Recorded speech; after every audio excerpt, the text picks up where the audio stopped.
My name is Marian Cole, and I still remember the moment I realized something was terribly wrong. For 2 weeks, my son Aaron had not answered a single call. At first, I told myself he was busy with work. But a mother knows when silence means more than just busyness. So one gray evening, I boarded a bus to Cleveland and rode in silence, staring out the window with my stomach in knots. When I reached Aaron's townhouse, the winter wind cut through my coat. I walked up the familiar steps, knocked and called his name. No answer. I tried the knob and felt my breath catch when the door gave way. Aaron never left his door unlocked, not with his little boy Leo inside. The living room looked like a storm had torn through it. A sofa shoved out of place, a broken coffee mug and shards across the floor, dark stains seeping into the carpet. My chest tightened as I stepped over the mess, whispering for my grandson. Upstairs, room after room stood empty. Finally, in Leo's bedroom, I froze. A scraping sound, faint but steady, rolled out from beneath the bed. My hand shook on the desk. I wanted to kneel, but my legs would not move. Instead, I whispered his name, voice breaking, and backed away to dial the police with trembling fingers. Red and blue lights washed across the front windows as 2 officers hurried inside. I led them upstairs, every step heavier than the last. My voice was barely a whisper as I pointed to Leo's bed. The younger officer crouched low, speaking firmly into the silence, asking if anyone was under there. No reply came. Then with one sharp motion, they lifted the frame. Leo lay curled into himself, thin as a shadow. His hair was matted, his cheeks hollow, and in his small hands he clutched an empty plastic bottle as if it were his only lifeline. His wide eyes stared past us, vacant, unblinking. For a moment no one moved. The officers froze. I froze. The whole world seemed to stop. I wanted to gather him into my arms, but my hands shook so badly I was afraid to touch him. One officer gently lifted him and I stumbled behind as they carried him out into the bitter night. The siren wailed as we sped through the city streets toward the hospital.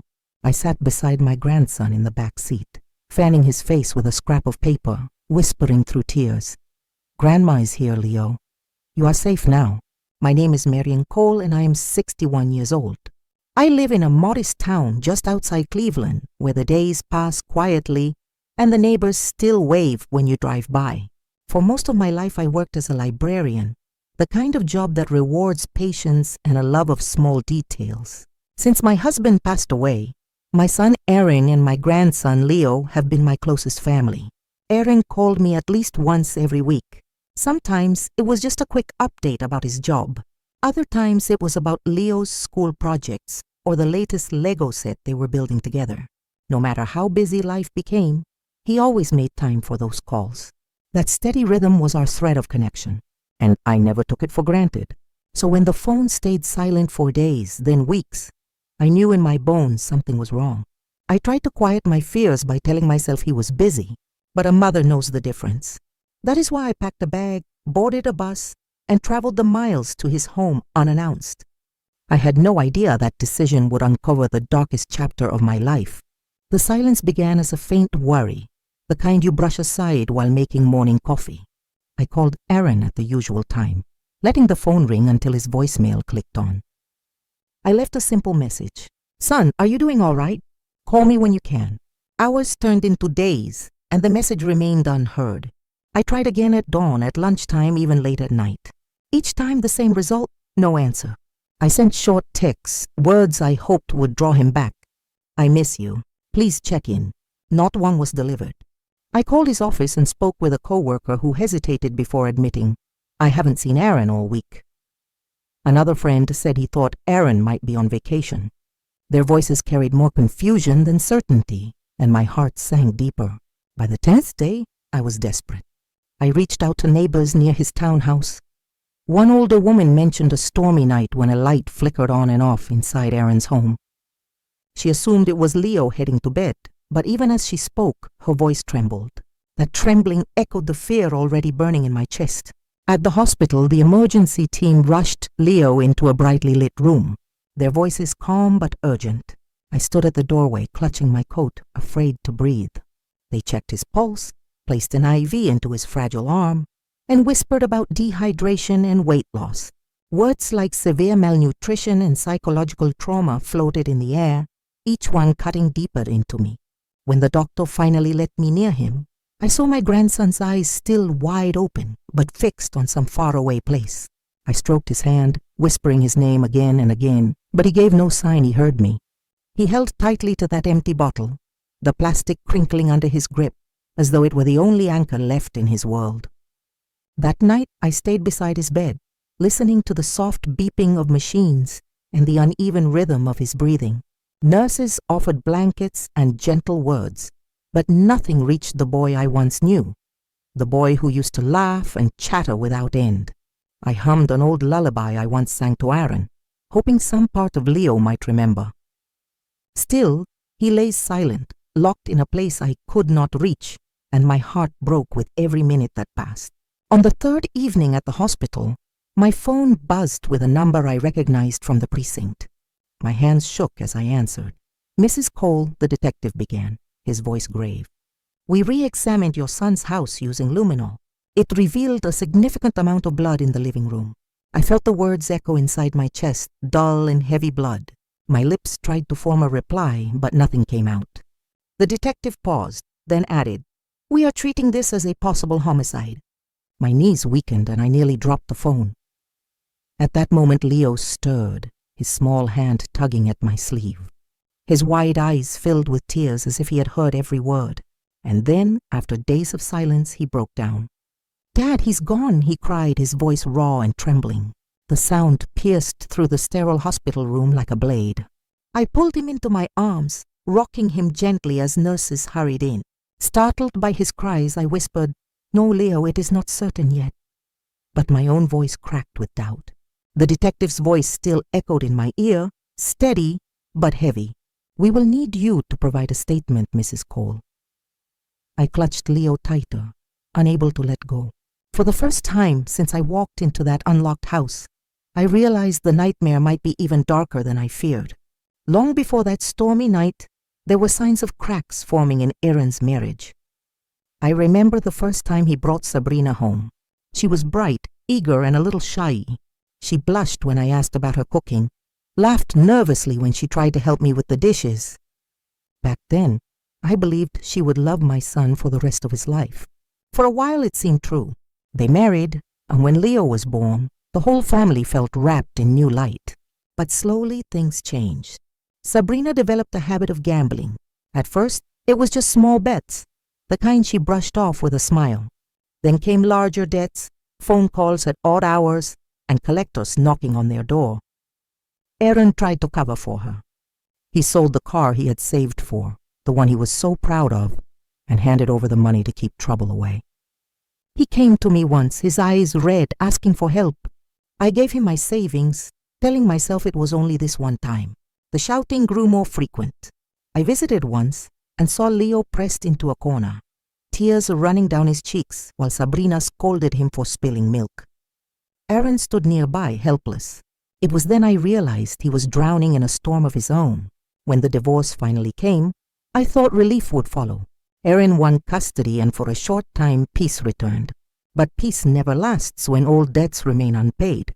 The room was quiet, except for the hum of medical machines when the detective asked Leo if he could share what he remembered. I held his hand, assuring him he was safe. After a long silence, his small voice finally broke through. "It was raining hard that night," he whispered, eyes locked on the blanket clutched to his chest. "I was building a Lego tower when the doorbell rang. It rang again and again. Dad went to the door and looked through the peephole. His face looked different, tight and worried. He turned to me and said, 'Leo, get under your bed and do not come out until I say.' I didn't understand, but he pushed me towards my room, pulled the comforter down low, and told me to stay quiet. Through a narrow gap, I saw everything. Mom came in with a tall man I didn't know. She asked Dad where I was. He told her calmly I was with Grandma for winter break. She started yelling. She said he owed money, and if he didn't pay, there would be trouble. Dad shook his head. He said she had already taken too much from him. The tall man stepped closer and shoved him.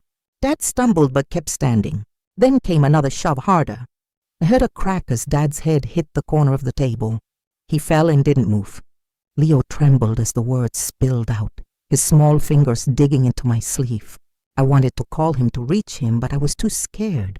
I stayed hidden, listening to their voices fade, and then the sound of something heavy being dragged. Tears streamed down his face. I thought if I stayed quiet long enough, Dad would wake up, but he never did. The next morning, the detectives asked me to come to the precinct, in a small room with a map spread across the table. They showed me grainy security footage from a neighbor's camera. The video was shaky, the storm blurring the picture, but one detail stood clear. A dark pickup truck parked outside Aaron's townhouse on the night Leo described. Minutes later, the same truck pulled away, something long and heavy covered with a tarp in the back. The detective explained that the license plate was unreadable, but the truck model matched vehicles often used by local loan collectors. My stomach tightened. I could almost hear the sound Leo described, the dragging, the muffled voices. It all began to fit together in a way I desperately wished it wouldn't. That same day, a neighbor came forward, Mrs. Carson, an elderly woman across the street, admitted she had heard shouting and the crash of furniture during the storm, but was too afraid to call the police. As she spoke, guilt trembled in her voice. I squeezed her hand and told her she was brave for speaking. Now, her testimony, combined with the footage, gave investigators their first solid trail. For me, it was both hope and heartbreak in equal measure. Back at the hospital, while Leo rested, a memory surfaced that made my heart pound. Years earlier, Aaron had proudly shown me a folder. Inside was a life insurance policy he had taken out soon after Leo was born. He had said with that bright smile of his, "Mom, I want to make sure my family is secure no matter what." At the time, it touched me deeply. I never thought that decision could later become a weapon. I told the detectives about it, and they returned to Aaron's townhouse to search his study. Hours later, they handed me a copy of the very same policy. My breath caught as I read the lines. The sole beneficiary was Sabrina. After the divorce, Aaron never changed the document. Out of love and responsibility, he had unknowingly left an open door for her. The detective explained quietly that if Aaron were declared dead, Sabrina would inherit a large sum, more than enough to pay debts and walk away free. I sat back in the chair, staring at the paper until the letters blurred through my tears. Aaron had thought he was protecting his family, and instead he may have placed a target on his own back. 2 days later, the detective called again, his tone heavy. "Miss Cole, we discovered an abandoned warehouse on the outskirts of the city, often used by loan collectors. We need you to come with us." My knees weakened as I agreed, leaving Leo in the care of a nurse he trusted. The drive felt endless, every passing mile, pulling me closer to a truth I was not ready to face. Inside the warehouse, the air was bitter cold, heavy with the smell of rust and chemicals. Officers led me to a separate building, the county morgue. There, under fluorescent lights, a white sheet lay across a gurney. When they pulled it back, my son's face appeared, pale and still, his thick brows. The line of his jaw features I had kissed since his childhood were unmistakable. I collapsed, whispering, my son over and over, my tears soaking the sleeve of my coat. The medical examiner spoke gently, explaining Aaron had died from a traumatic head injury on the very night of the storm. I barely heard his words. All I could see was the boy I raised, the man he became lying silent before me. A piece of my heart was gone forever. Not long after the identification, the police tracked down the man who had been seen with Sabrina on the night of the storm. He was rough-looking with a scar down his cheek and a worn leather jacket.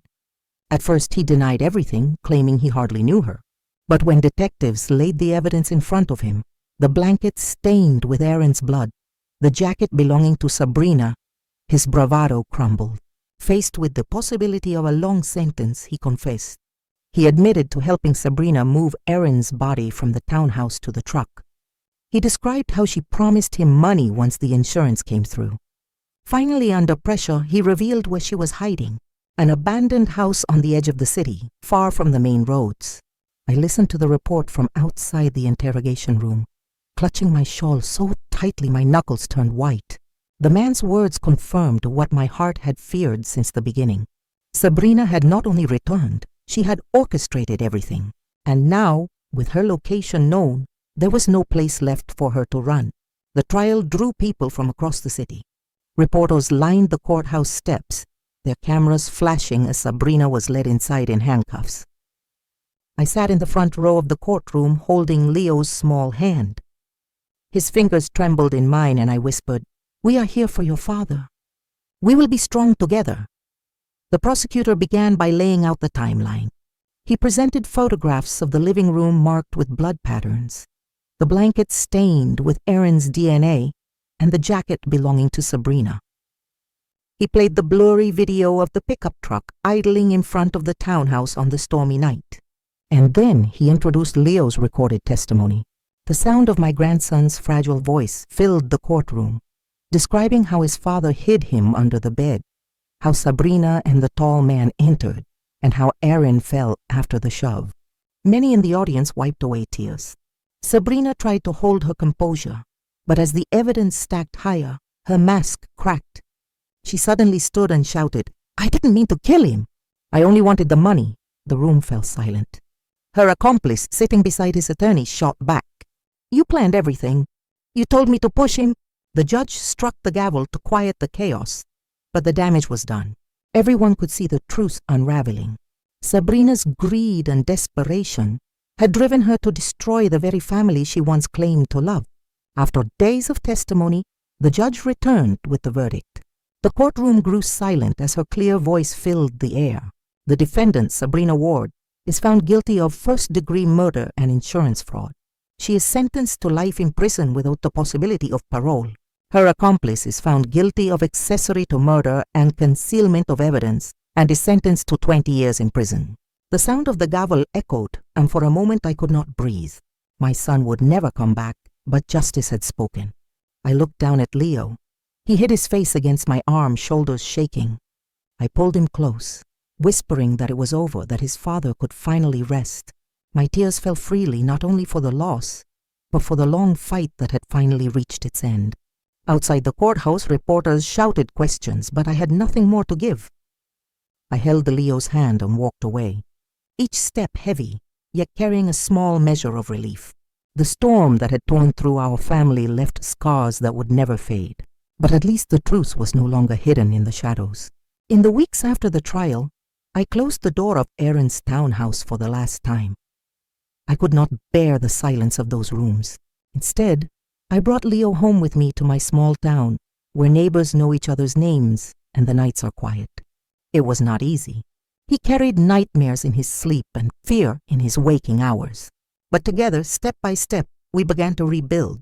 I enrolled him in therapy, where a gentle counselor taught him to use drawings and stories to release what words could not yet carry. At home, I made simple routines. A chart on the fridge for meals and water, the same bedtime each night, the same phrase every morning, "Grandma is here. You are safe." Little by little, he began to trust those patterns. I know the pain will never fully disappear, but I also know love can stitch together even the deepest wounds. If this story has touched you, share it. Comment where you are listening from, and remember to hold close the people you love today.